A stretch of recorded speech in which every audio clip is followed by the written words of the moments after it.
In addition, if you fail to report suspicions that you have of abuse or neglect, we will immediately refer that failure to report to any and all appropriate credentialing, supervising, or law enforcement agencies. And so, for example, if you're a board certified behavior analyst or a board certified assistant behavior analyst, we will report your lack of reporting of your suspected abuse or neglect. We'll report that failure to the Behavior Analyst Certification Board. If you're a certified teacher, we will report your lack of reporting to the Office of the Superintendent of Public Instruction in the state of Washington. If you're one of our practicum students and you suspect that abuse or neglect is happening and you don't make a report, then we will notify your college or university of that failure. And if you are a state-defined mandatory reporter under the law, again, that's anybody at Feet of Washington who has supervisory responsibilities, then we will notify the King County Sheriff's Department that you failed to report a suspicion of abuse or neglect. Making a report can sometimes feel scary and certainly nerve-wracking. Can you be sued if you make a report? No, our state law protects you.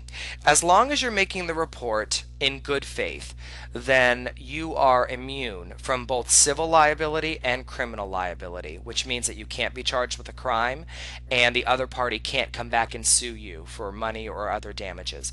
That again is true. You're completely immune from prosecution so long as you're making the report in good faith. However, if you intentionally make a false report, then yes, you are what's called culpable under the law.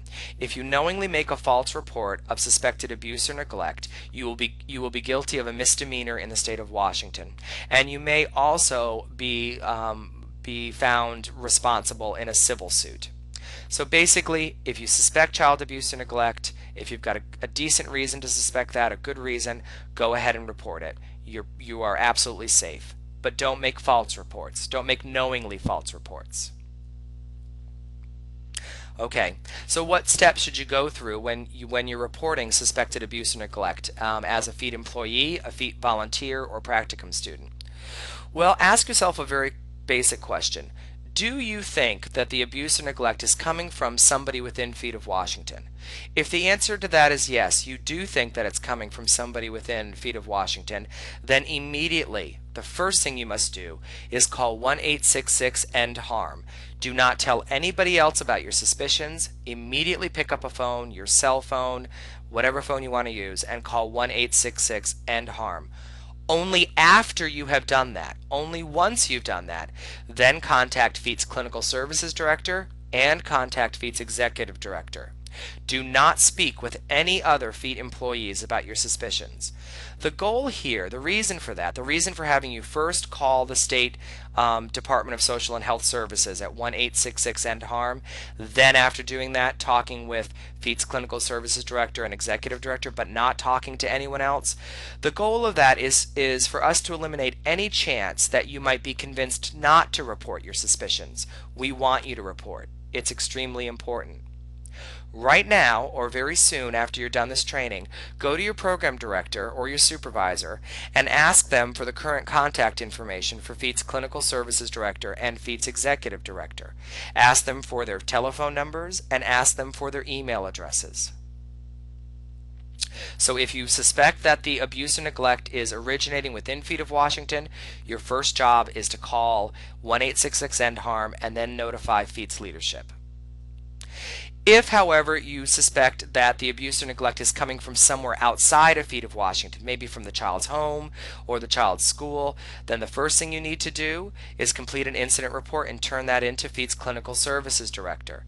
The second thing you need to do is to contact your program director. And right now, go ahead and write down your program director's name, cell phone number, and email address. We want you to both call and email them.